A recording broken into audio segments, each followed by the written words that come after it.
Welcome to the Human Capital Innovations Podcast, your go-to source for personal, professional, and organizational growth and development.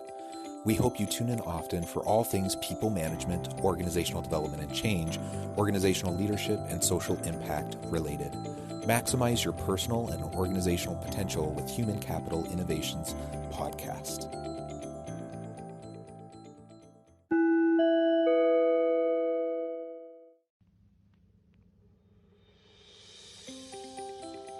Welcome to the Human Capital Innovations Podcast.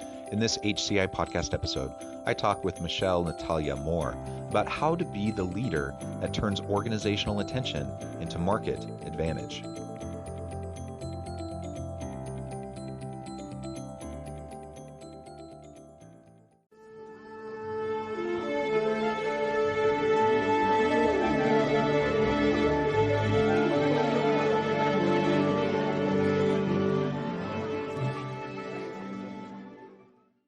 Michelle Natalia Moore, welcome to the Human Capital Innovations Podcast. Thank you. Hello, Jonathan.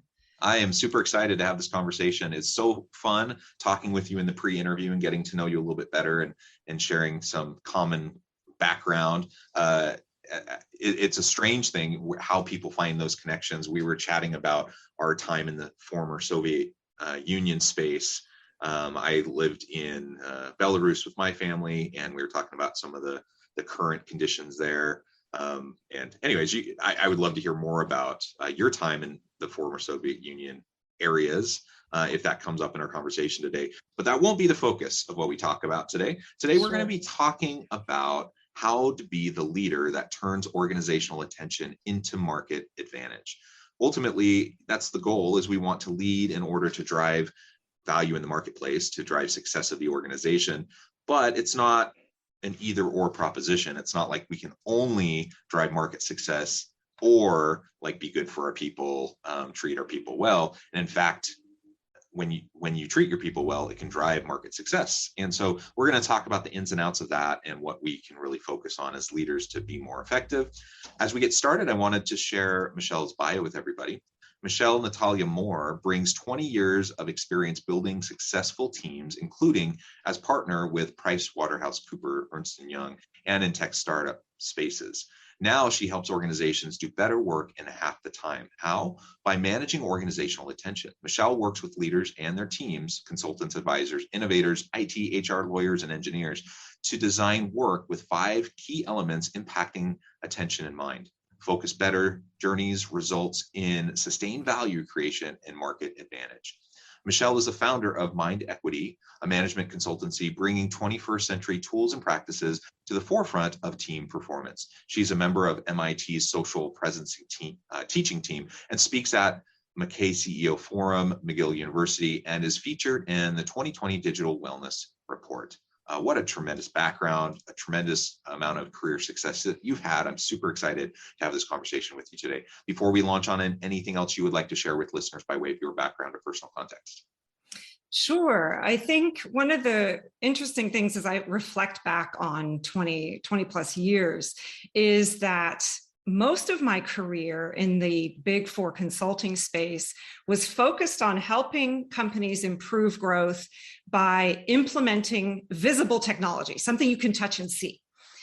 And it's so much easier to help companies foster change and transformation when you have something that you can touch and see, like a piece of tech, like SAP or e-procurement tools or whatever.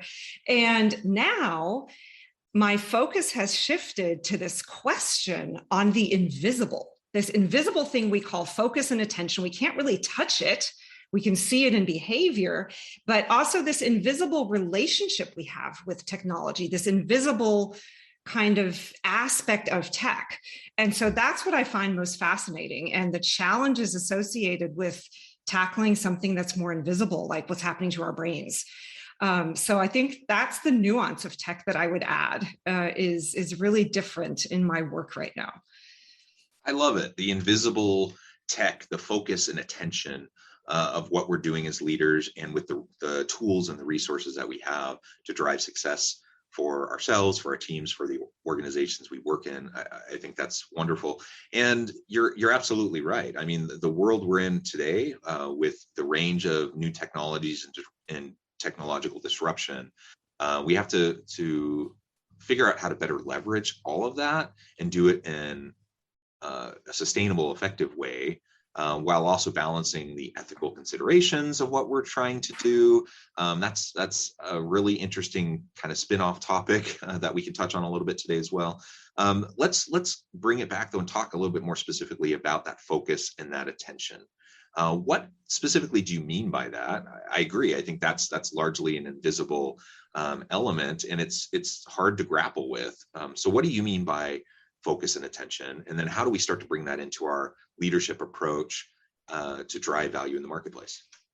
Yeah, so these two words directly influence productivity, effectiveness, growth, potential, et cetera, right? And they're two different things. So focus actually is a skill that can be trained. It is also an act of will that we as humans have the ability to manifest. It's the ability to concentrate. And we weren't trained in how to focus. At least I wasn't. I don't remember ever being trained on how to focus my mind. And I think that's an interesting gap in education. And then the definition of attention is different than focus, because attention is the mechanism through which the brain harnesses resources. So attention is also a function of the body. It's similar to metabolism. Like metabolism breaks down food into energy, and attention is the thing that the brain uses to transform focus. So these two, one is a skill and one is an asset. And they're both kind of invisible. We can see the outputs. And so I believe that attention is really this secret, invisible asset that we are largely ignoring in the workplace. And imagine the capacity for innovation, for productivity, if teams actually treated attention as an asset and harnessed it. Yeah, that's super interesting. And I think about teams that I've been a part of, teams that I've led, and just my work as an individual. Like your comment about, we never learn how to focus, but it is something we can develop. We can get better at focus, and we can harness our attention to bring forth better outcomes. And I'm trying to think about, like, at what point in my life did I really start to tap into that focus? Because for whatever reason, you can ask my wife. Sometimes it's annoying to her, but she says, yeah, you're a very focused person. Like, for whatever reason, that's something I learned how to do. And I get into the zone, or I get into the flow, or whatever you want to call it. And I'm able to be really productive when I get into that zone. And I can think back, into like my teenage years and being able to do that. So I'm not sure like what the trick was, like how I did that, because I don't remember ever specifically learning about it either. And I asked that question because if I don't remember how I got there, I'm not sure how to teach it, or to coach that towards my people. So what do you think? Like, what are some of the ways we can harness that focus and that attention and really develop that as a skill? So I'm going to venture a guess as to how you were able and are still able to use your focus as a really impactful tool to create value. It is because you are aligned on your purpose. You are interested in creating an impact in the world. You head a social impact program, right? And so you are interested in something wider than just growth, than just monetary growth as a performance metric, right? And so my guess is, not knowing you, is that you get excited and focused about the books that you're writing, the research that you're doing, the consulting that you're doing, and that enables focus. And that is also my experience. And I think there is also some clear data when you talk to social innovators in particular. They can maintain focus because of the impact that they care about making in the world. So I think that is one key. The other one that is more mainstream is really helping teams answer this question on a team type basis or on a role basis. what are the value creation activities? Like, how do you even define value? And if you're clear on how you, for your role, define value, and then how your team is adding value to the organization, because that's going to be really, really different in every situation. But if you can define that and then ask the question, well, which activities in my daily workday actually contribute to value creation of a tangible asset that we can see? And most teams, I find, don't know the answer to that question. They don't know what their value creation portfolio is.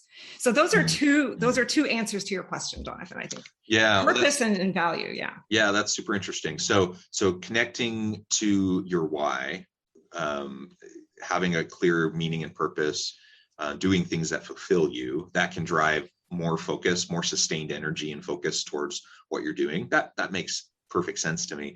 And there's so much research on, connecting to purpose and your why, and, person organization fit, person job fit, aligning values and meaning and purpose to drive fulfillment and productivity. So that all makes perfect sense to me. And I think also, as you're describing,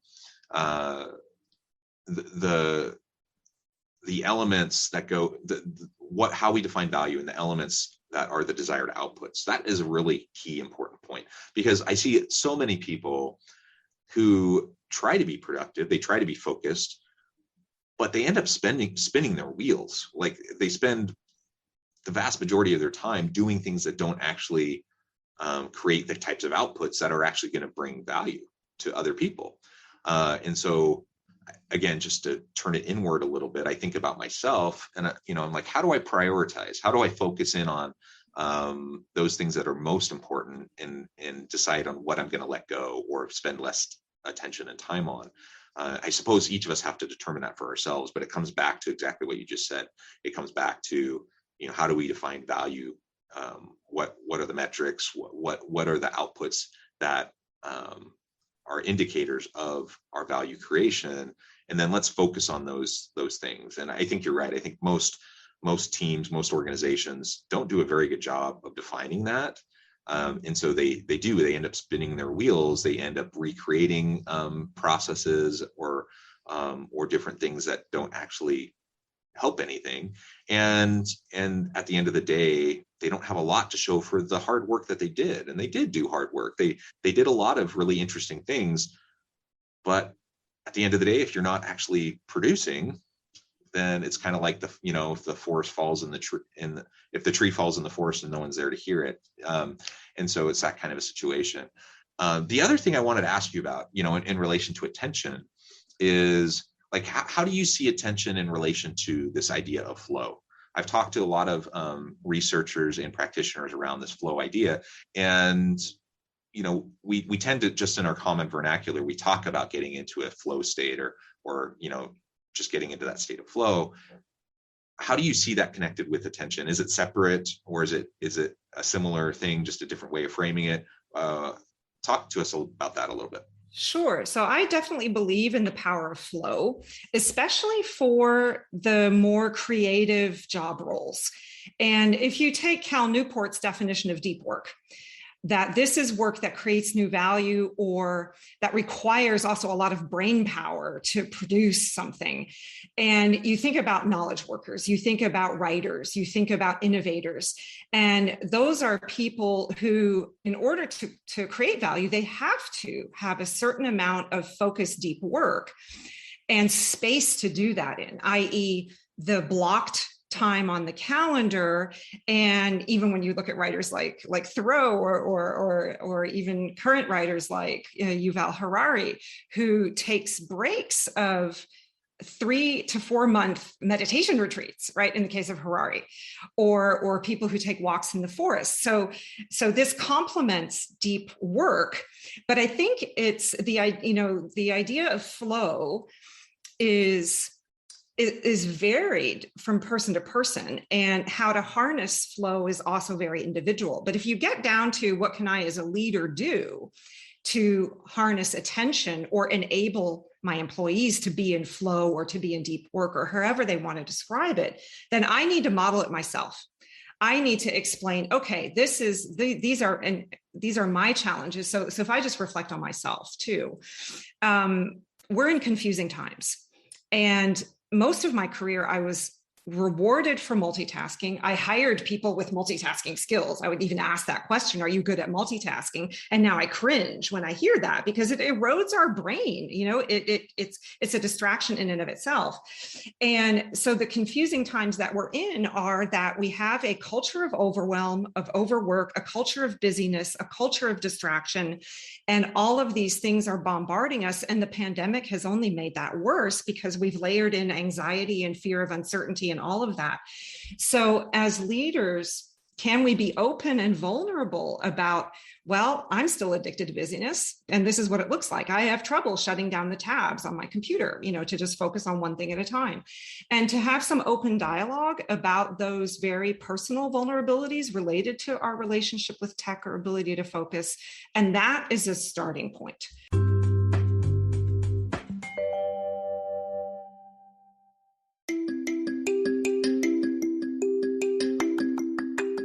I'm excited to announce the publication of my new book from HCI Press, Bluer Than Indigo Leadership: The Journey of Becoming a Truly Remarkable Leader. Early in my adult life, I learned about an Asian proverb that translates as bluer than indigo. If you think about the color indigo, it is a brilliant, deep, and vibrant blue, what some would call the bluest of blues. To have something that is bluer than indigo is rare and truly remarkable. Contrary to popular myth, there is no one-size-fits-all or cookie-cutter approach to effective leadership. There's no silver bullet, no secret sauce, no go-to model that will solve all of our problems. The truth is, great leaders have all had their unique strengths and flaws, and have all had to discover and then pave their own distinctive path in their life's journey to fulfill their leadership potential. Bluer Than Indigo Leadership will help you discover your own path and explore those ordinary, everyday actions that will help you respond to an uncertain future and produce extraordinary results for individuals, teams, and organizations.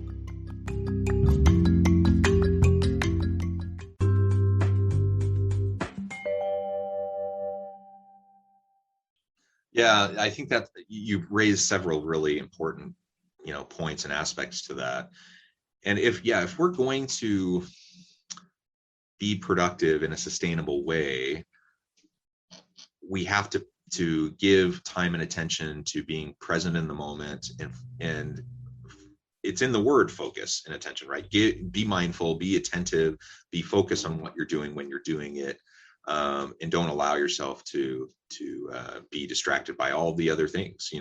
I'm sitting here in an office. I have 3 computer screens. I have a tablet, I have a phone, like just with the tech that's just right in front of me, I have the potential to just be all over the place. And I could have like a gazillion windows open at the same time, and I could be doing like 5 things at once. But we know that you're not really doing 5 things at once. Your brain has to switch between different things. And some people are able to switch faster than others, but you're still having to switch back and forth, and that erodes at your mental acuity and your attentiveness. And it shrinks your brain. That's what's so scary. The brain is shrinking, and because we can't see it, we're not scared about it. Yeah, exactly. And so, sometimes it's an interesting thing. You referred a few minutes ago about kind of the culture of busyness. I think there's kind of this assumption, this cultural norm that leaders should be busy all the time. And if they're not, then they're being lazy or something, like something negative. And so you see people running around constantly. They're running around like chickens with their heads cut off. They're running from thing to thing to thing, from meeting to meeting. They're trying to multitask, whatever. And when you stop and think about that for half a second, you realize, well, how productive can they possibly be? If you don't have time to debrief after a meeting and to like process and to think, and you're just going from meeting to meeting to meeting all day long, of course that you're going to end up essentially being a warm body in a seat, not actually processing, not doing much of anything with what is happening in those meetings. Same thing with interactions with people on your team. Same thing when you're multitasking. Like, you just have to build in breaks. You have to build in opportunities for the deep work, as you described, for the strategic work. And there's no substitute for just time and attention and focus.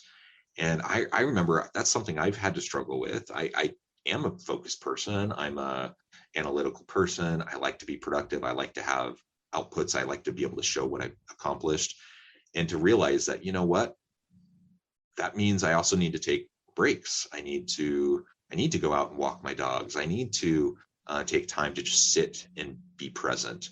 And that seems almost counterintuitive, but when you start to practice that, and you start to get into that kind of a normal routine of just being quiet and mindful, and that you'll find that it just allows you to focus much more. It allows you to be much more productive in those chunks of time that you set aside for different core behaviors, tasks, interactions, whatever.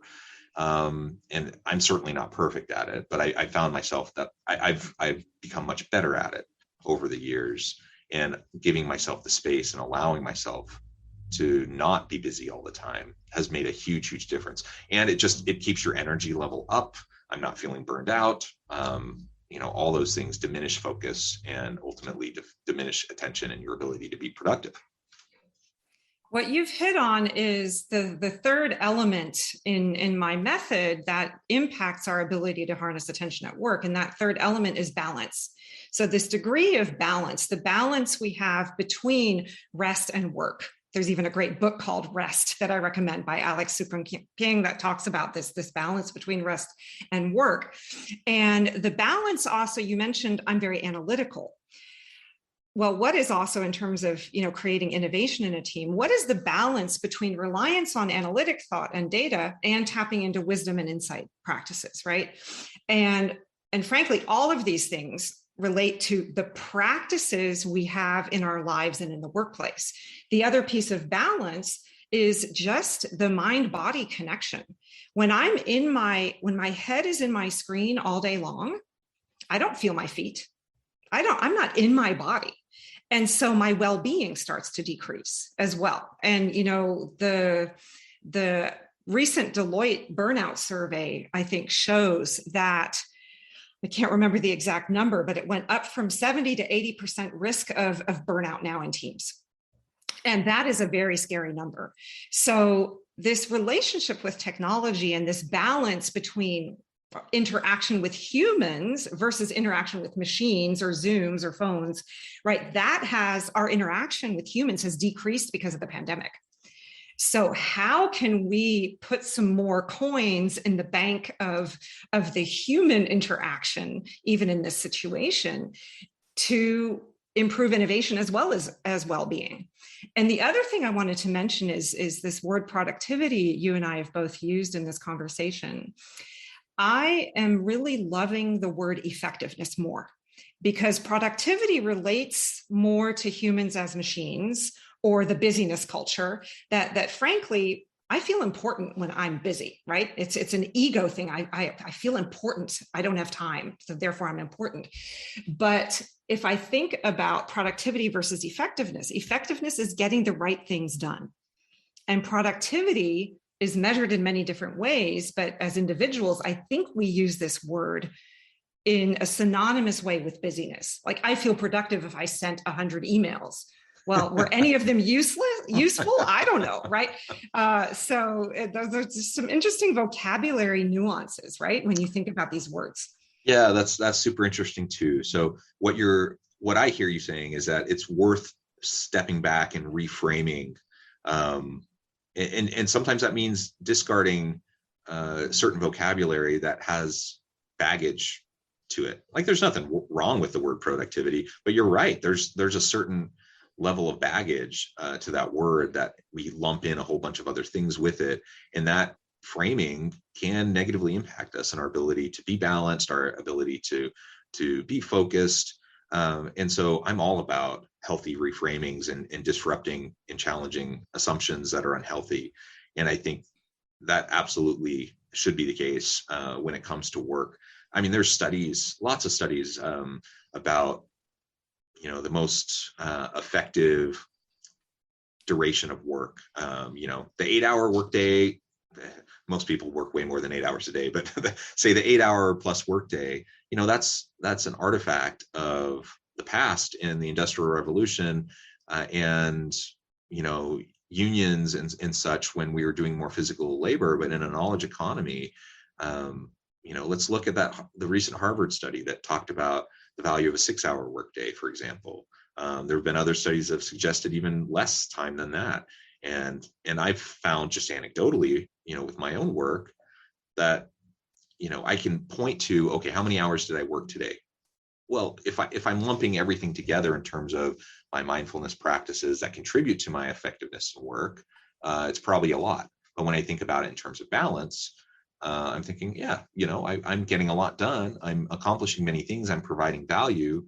But there's only a limited amount of time that's actually in that focused work, because there's only so much we can do as human beings in a day, where we're actually being effective in the time that we're spending. So I think these reframings are very useful and can help us have a more healthy approach as we lead and are trying to find a balance. But also, like you said earlier, we need to model that. If we're trying to help people find their flow, and practice mindfulness and focus and be attentive in the work that they do, if we're running around like chickens with our heads cut off all the time, it just demonstrates to them, no matter what we say, the actions demonstrate that we value busyness over everything else.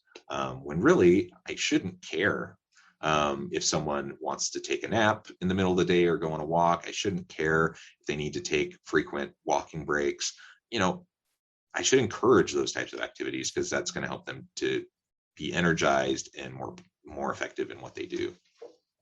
You bring a really good point to the forefront about the 8-hour workday. So I personally, I absolutely believe that an 8-hour workday, and especially not a 10, 12-hour workday, that these are not necessary anymore. And if we're working 8 to 10 to 12 hours a day, two things are likely amiss. Maybe we have too much work on our plate, and we just have to ask for that portfolio of work to be balanced. And that could be a job design issue or a lack of employees issue. That's one point. A lot of people have just too much on their plate for their job role.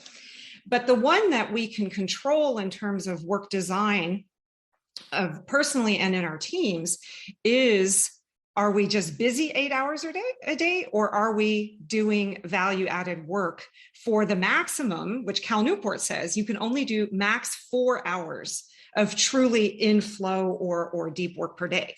And people are shocked to hear that, because when you ask the question, well, how much focused work would you like to be doing per day? They're like, well, if I could, I'd be doing 8 hours. Well, the brain can't do it.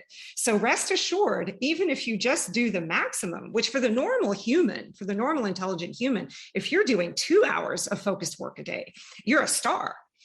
And the rest of the time you can spend in meetings and logistical activities.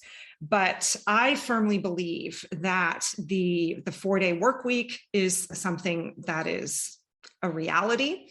Again, if you look at books like Shorter and the 4-day work week, and all of these new studies coming out showing that it's possible, it's just about shifting the busyness mindset, I think, and about organizing around. And when I speak about this, I speak primarily to the population that I work with, which is professional services firms or knowledge workers, right? People who primarily think for a living. That is where the asset of attention is most valuable. In different types of jobs, it's going to be different, right? But I'm very focused on the knowledge workers sector for obvious reasons. Yeah, excellent. Well, Michelle, it has been a real pleasure talking with you. I note the time. I want to be respectful of your time and let you get on with your busy day. But before we close, I wanted to give you a chance to share with listeners how they can get connected with you, find out more about the work that you and your team do, how you can help them, and then give us a final word on the topic for today. Sure. So you can find me at mindequity.ca, CA for Canada, mindequity.ca. And if you want to get started on focusing better, you can do a really quick free assessment using the Score Your Focus tool. So if you go on any page on the website, you'll see a green button. It says Score Your Focus, and you'll have 15 questions. And you can see where you are in each of these 5 areas that impact your attention: focus, culture, balance, tools, and your environment of where you're working in. So that is how you can find me. And LinkedIn, Michelle Natalia Moore, and the standard, the social media handles. My last word is that I use a technology. So I'm trying to be a digital minimalist. And so I have pared down my social media activity to just using, for professional purposes, LinkedIn and Twitter. And I don't engage in Facebook or Instagram or other mediums. So that is very design specific in terms of trying to do what I preach, and encourage people also to consider, how to pare down their tools. So yeah, that is it. Wonderful. For today. Wonderful. Thank you. Thank you, Michelle. It has been a real pleasure. I encourage listeners to reach out, to get connected, find out more about what Michelle and her team can do for you. And as always, I hope everyone can stay healthy and safe, that you can find meaning and purpose at work each and every day. And I hope you all have a great week.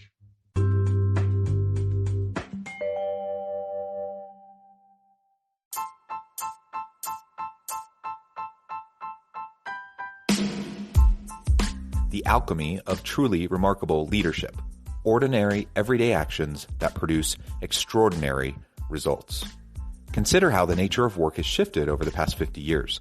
With increased globalization, rapid technological advancement, and the shift in economic composition, the average job of today looks very different than the average job of 50 years ago. What will the jobs and organizations of tomorrow look like? Moreover, what does this all mean for organizational leaders? What are the core competencies and capabilities of organizations and their leadership that are prepared for continued disruption and geopolitical and socioeconomic shifts? Regardless of what the future holds, increasingly, leaders need to be socially minded, data-driven, decisive, champions of talent, and disruptors of the traditional notions of leadership, teams, organizations, and work. The alchemy of truly remarkable leadership will help you to explore your own leadership competencies and capabilities and consider ways to apply and implement them into your workplace and personal life.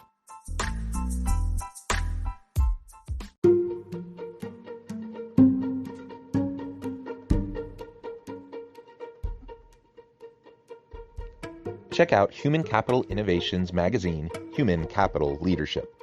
Human Capital Leadership is a free, interactive e-magazine with the mission to help individuals, leaders, and organizations find innovative approaches to maximize their human capital potential. We publish issues quarterly in August, November, February, and May. Take a look at the latest issue and let us know what you think.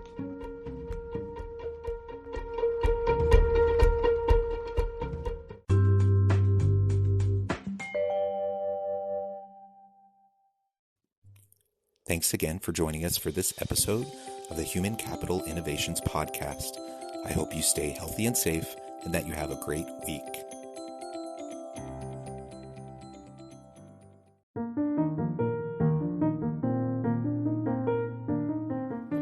Check out our new weekly LinkedIn newsletter, Alchemizing Human Capital, exploring industry trends via original research and interviews with executives and thought leaders from across the globe. We look forward to having you join us.